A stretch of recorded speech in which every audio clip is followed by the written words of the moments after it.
Throughout this documentary, Amy Winehouse is represented in a different light provided by director Capadia, through the extensive use of archived footage and voiceovers. During this clip, we see a younger, more vulnerable and childish Amy. This sequence highlights the beginning of Amy's rise to fame. Capadia uses archive footage that shows us a poster depicting one of Amy's shows.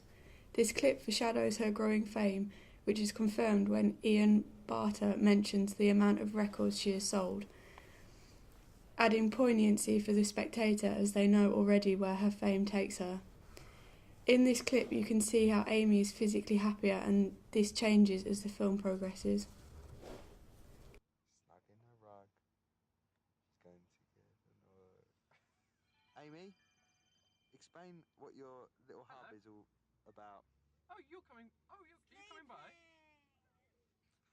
Just give us a smile and then we can turn the camera off. Do you know what? I'm in the car. Come on, just give us a quick one, a 1 second flash. I'll just actually pick him up at 10 o'clock.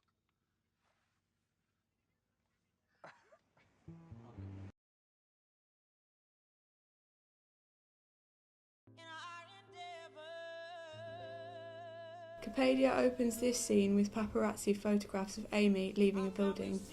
The fact that it's paparazzi photos makes the spectator empathise with her because she's unable to escape the presence of the media, therefore representing the paparazzi and media as the antagonists. Then Blake appears from behind, brought with an insinuated paparazzi flash. While song lyrics fade on and off the screen, spectators are immediately disheartened by his reappearance, as it's obvious he's only reappeared because of her huge success.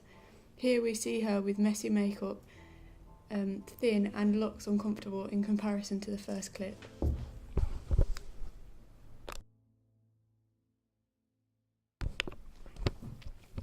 Throughout the documentary, Bourdain is represented as a trusting narrator who breaks the fourth wall by addressing the audience, making you feel he is talking directly to you, and because of this, you trust him.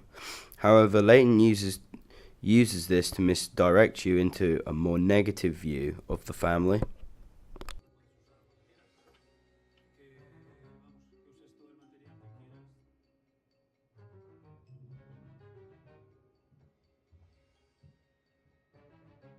In this office, nobody could hear me shit. I knew that I could pass myself for anyone on the phone. I could convince anyone of anything.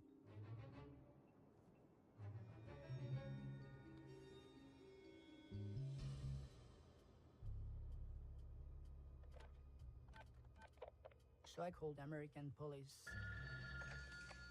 And south, Detective Fowler. The New York police. Much of this sequence is made up of reconstructed footage, as well as interviews with Bourdain. He's represented as being a very clever and cunning man. During the sequence, mise-en-scène is effectively used during the reconstructed sequence.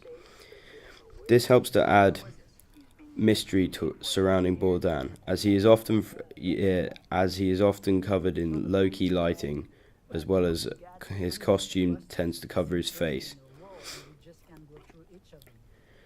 Alongside this, we have the increase and building of tension of the close-ups of Bourdain looking through the phone book and dialing the phone. This helps to both progress the film's narrative and increase the tension. During the sequence, there is a cross-dissolve / sound bridge of him on the phone talking to the various different police officers, as well as him narrating the sound in the background in his interview. This makes the whole sequence seem more real, and you trust Bourdain more from what he's saying. And finally, the sequence ends on the arrogant smile of Bourdain as he looks directly into the camera in the reconstructed footage. This helps to build the distrust between you and between the spectator and Bourdain, as this arrogant smile highlights a more negative side towards his personality. Throughout the film, Bourdain is the only character to address the audience directly, making his responses more personal for the spectator. During this clip, we see the family in an even greater negative light. As we see them stare blankly away from the screen,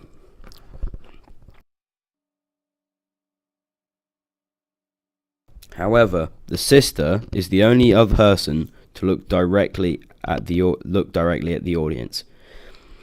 This makes her appear more guilty for the spectator and causing the spectator's ideas that she was involved in the murder of Nicholas Barclay.